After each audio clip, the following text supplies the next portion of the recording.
Ready to talk Vox Machina? Let's go. Okay, let's talk Vox Machina. We finally got to the final episodes here. This is the finale for the show, and it says Legend of Vox Machina, episode 10 through 12, review. The season finale of the hit fantasy adventure is an emotional roller coaster that perfectly caps off the first part of the story. I will say that I did not like this show as much as I was hoping. Yeah. Mainly because of a character that does become redeemed at the end, and that is Percy. Yep. Every time he would see, how long into it did you realize that he was possessed? I found out like during the first time they introduced it. Did they talk about it, or was it implied? I think it's more like implied, or like you got like, oh, it's on the nose. Okay. Did that, like, I didn't realize it till the end that he was possessed. I hated his character. Every time he would get really, when you put the mask on, I'd get annoyed.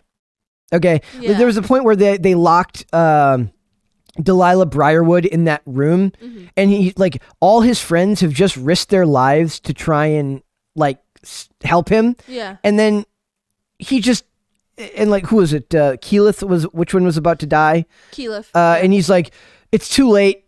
And then, like, he goes after Delilah. I'm like, this is stupid. He's really unlikable here. Yeah, I kind of got that too, but basically it's implied in the first time you ever seen him put on a mask. Yeah. Because it's two different personalities, but for me, I just overanalyze things. I think the problem is also that because this was much more your type of show than me, I wasn't giving it the same level of, I was taking notes, but I was also doing other things. Like, I don't think I gave it the same level of attention that you did. So maybe that's on me. Maybe part of this is, it's my own fault for not really giving it the attention it deserved.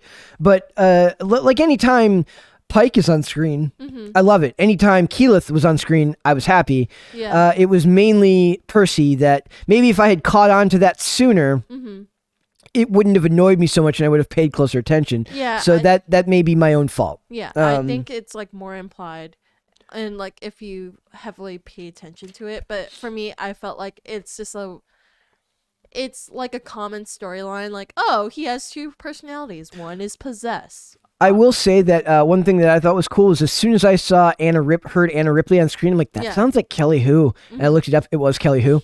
So she has a very distinct voice. Yeah. She's a fantastic actress.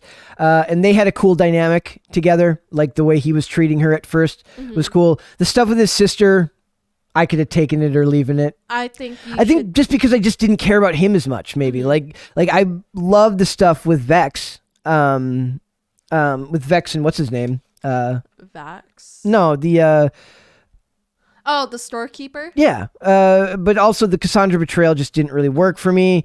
Cursed Percy. What did you like about it the most? I like when they finally find out that he's cursed. I meant Vax and Keyleth. Sorry. Okay, but yeah, basically I like it when they reveal. I can't word. I think I caught it from you. Yeah, I'm having a bad day today. Yeah, so when they basically showed that he's possessed by the demon and the demon shows its true face, I thought that was like a very key moment that I liked the most.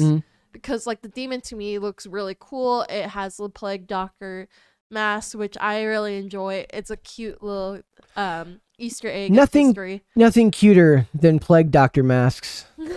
Well, sorry. There's like a company that I really want to buy. They're like I think it's 4 feet tall plushie. That's a Plague Doctor kind of thing. I kind of like it because it reminds me of like AP Euro and like how all of my friends and I were like, yeah, let's just talk about the plague. Okay, so let's just go down this a little bit. Just the Legend of Vox Machina has its... Oh, go ahead. But Grog is the good part of this. Yes, he's the only one who likes Scanlan's song at the end. Yeah. That was my favorite part. It says, the final trio of episodes is directed by Young Heller, Alicia Chan, and Stanley Von Medvey.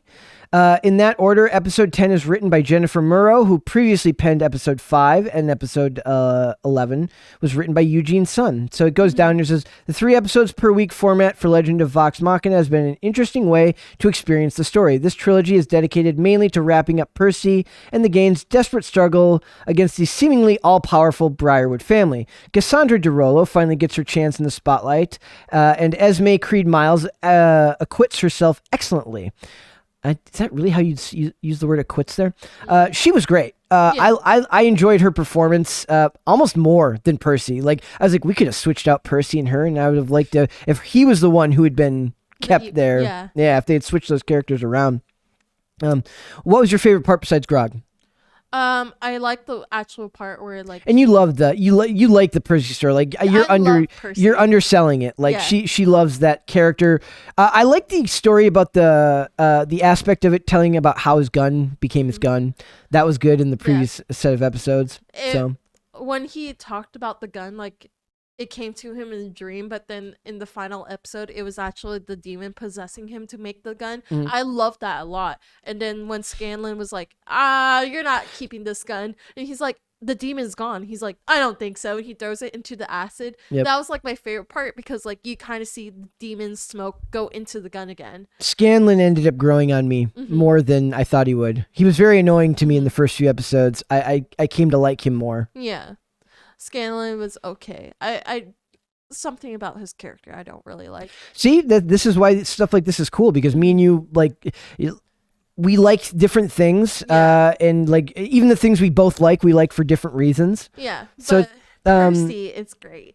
Episode 11, The Whispers at the Ziggurat pits Vox Machina against the Briarwoods in a climactic final battle. I really thought this was going to be the last episode, like that scene would have been saved for the last episode. There's so much going on in this 21-minute fight scene, multiple conflicting motivations, complex sets of power clashing, heroic sacrifices, and tragic turnarounds. It's one of the best executed fight scenes in the animated series to date, and the fact that the episode still had more fuel in the tank once it's over is staggering. It was long and well done.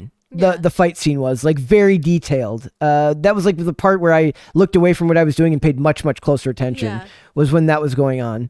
I also like the scene of raising the dead family members. That scene was very cool. When they threw away that one line, Uncle. Yeah, it smells like crap. Or, it's funny that you mentioned it. You knew that I would like that. I'd think that was funny. The Briarwoods are romantic in a homicidal maniac sort of way. They're kind of like the Bonnie and Clyde. Yeah, in a way. I mean, I was okay with them. Like I would have liked a Briarwood evil person spinoff, just focused on those two. I feel like their storyline is very cliche because they always talk about what would you do if your loved one died. Yep. Would you basically sacrifice your whole humanity? Predictable doesn't mean bad. It's not bad. I didn't say it was bad. I said it was predictable because like they do storylines like this a lot in occult TV show series or movies where they're like, what would you do if your loved one died? Would you bring them back to life? Like WandaVision did that. Yep, exactly. Like, in her own sick, twisted way, she kind of brought him back to life. Yep, she did. And everybody hated it for it. The audience, not the... Okay, I was about to say, no. I kind of liked it. In the show, they like give her a pass. I'm like, she doesn't get a pass. She doesn't get a pass for doing that. So in episode 12, The Darkness Within is a more personal exchange, devoting much of its length to the internal struggle that spills over into the rest of Vox Machina. This episode wraps up the storyline in a satisfying bow, which leaves a healthy mystique over future events. After all the excitement, the final episode tails into a comforting sense of success over what Vox Machina has helped achieve. It's really cool how they get to go back to Iman, right? Iman? Yeah. In the castle and get their praise from people for what happened. We got to see Gina Torres' character back one more time, the keeper. Something the Legend of Vox Machina simply does not come around. Something like Legend of Vox Machina does not come around very often. It's a labor of love from the creators that embodied its characters to the animators who brought it to life. I think this is going to get much more than one season. Yeah, it will, because like it left on a cliffhanger. So spoiler alerts. It's got approved for a season 2, I believe. Yeah, that's good. Drink that energy drink. You croak right there. But basically, it ended on a cliffhanger where the dragons, there's 4 this time that come. Because, like, they kind of hinted it, like, almost at the end. Is it Vax? Yes. Okay, so Vax, she gets a headache.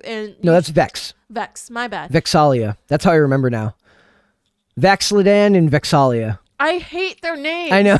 I hate it. I had to start pronouncing them as like their full names. Yeah. Otherwise, I wasn't going to be able to remember. Vexalia. She's like a cool name, honestly. She does, but I just hate it that their names sound alike. Yeah. And like basically Scallion's song in the first episode makes sense now. He was like, it's hard to tell because they look the same, and then they kind of like say, I'm this one and I'm this one. Yep. But no, like basically it goes all the way around to episode 1 where like she explains every time there's a dragon nearby she gets a headache. And I was like, oh my god, dragon's coming, and there's like 4, and I'm like, oh holy shit, this is gonna be great. Yep. What are you looking for? What would you like to see in season 2? I legit want to see more storyline with Keyleth and Grog. Yep. Because those were the only 2 characters we didn't get a background story for. Definitely more Grog. I would like to see Pike more in the present. Less. I don't need to know as much about the her backstory and just more of her interaction with the actual team. She has a great dynamic with Grog too. Yeah. But I would love to see Grog get much more screen time. Yeah. It's kind of hard because he's like, big guy with a heart of gold. So they'll have a hard time writing the dialogue for that. It'll lean into the kind of the crude humor more for him, which I like, but which is fine. But I liked when this show got away from the crude humor, got away from the swearing for the sake of being edgy, and just told the good story. I think that's when it had its strongest points. Yeah. The fight scene in episode 11 was fantastic. The wrap up, I could have taken it or leaving it, but they said for somebody who wasn't the biggest fan of it, we'll definitely watch season 2. Yeah. But for me, it was more. I would love to see it, and honestly, more of Scanlan. I grew to like Scanlan more and more. I don't know if it's the hand, but I grew to enjoy his. Maybe it's because I was such a not fan of Percy. Yeah. Who is redeemed at the end. Like I wrote in my notes, I'm like, Percy conclusion good, because. Until I realized that he was being possessed by what's it called, like the Orthax or something like that. Yes. Until I realized that that's what was happening, I really disliked him a lot. Oh, come on. I did. I can't help it. Come on, you didn't like Percival? I would get annoyed every time. I'm like, great, I get it. You have a mask on. You're a dick now. I get it. It's stupid.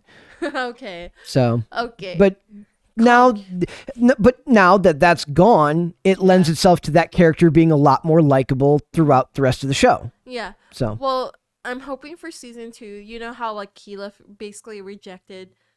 Yeah. Vox or Vax. Yep. Basically like Vaxlidan.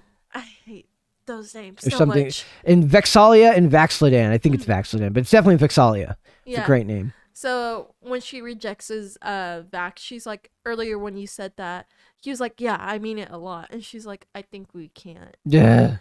So predictable. But it's so funny because like I was watching it with Charlie and he's like, wait, is she a lesbian? That's what I thought. Yeah. Because like how she like Vexalia. There we go. I got it finally. Basically like touches her, like she gets like a little twinkle in her eyes. But no, I hate it because in the first few episodes, like it hints that she has a crush on Percy. I know. And then like the next 3 episodes it's with Vax, and then now it's with Vexalia. I hate it. Need more gay characters. I hate it. It's very Hollywood predictable. It's like I said, this is one of those kids where it doesn't bother me. I don't care. Like that's that doesn't bother me, but I don't have any emotional connection to it. I don't know if it's different in the source material. Well, I just hate it because it's such a tease to everybody who might like the show. Yep. But it might create weird shipping. Oh yeah, this show is ripe for like really, really creepy shipping stuff. Like it's gonna be like Pike and Grog and creepy stuff like that. Well, then there's Vexalia and Percy because like she keeps on like teasing him in a certain way. Percy and Scanlan. That's a joke. I mean, there's something out there. I bet you. I'm gonna look for it now.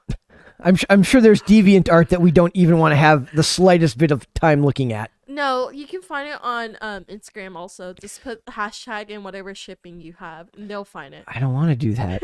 I don't want to do that. That's the creepiest stuff, man. It's not. Well, yes, it's creepy, but I love the artwork when it's good artwork. No. So for me, season 2, more of Grog, more of Pike. And Keyleth. And Keel, yeah, she's so likable. Like the character. I would assume that more of the like the guest characters will come back. Like we'll see. Did Anna survive? I don't remember if Anna Ripley survive. Who's Anna? That was the one that Kelly Who played. That's the one that was in the prison right when episode 10 started. Oh, she disappeared. So she'll definitely come back. Yeah, I'm because sure. Vexalia at the end of episode 12. It's like, where'd she go? Yeah, she was like, have you seen this woman missing an arm? She's a psychopath. Yep. And she was like, no, I haven't. And she was like, why do you ask? And she's like, I worry that she might come back for us again. And also Grog swimming through the acid was insane. I was waiting for his skin to peel off. Well, it did kind of peeled off. Yeah, that was like those, like, to me, this show had moments of brilliance where it's like I would get really invested in like one character doing one scene, and then Percy would come back on screen, and I'd be like, I'm over it. Okay, leave my Percy I'm alone. hoping that now that the Orthax possession thing is over, he will be more likable in season 2, and it will engage me further. I'm giving it a shot. I am being understanding here. Okay. So. Okay. Yes. Also, the weird thing with Vax being captured and hypnotized was that technically is hypnotism, possession. Kind of, but He was possessed. I didn't like that one. It was stupid. Yeah. I hate those.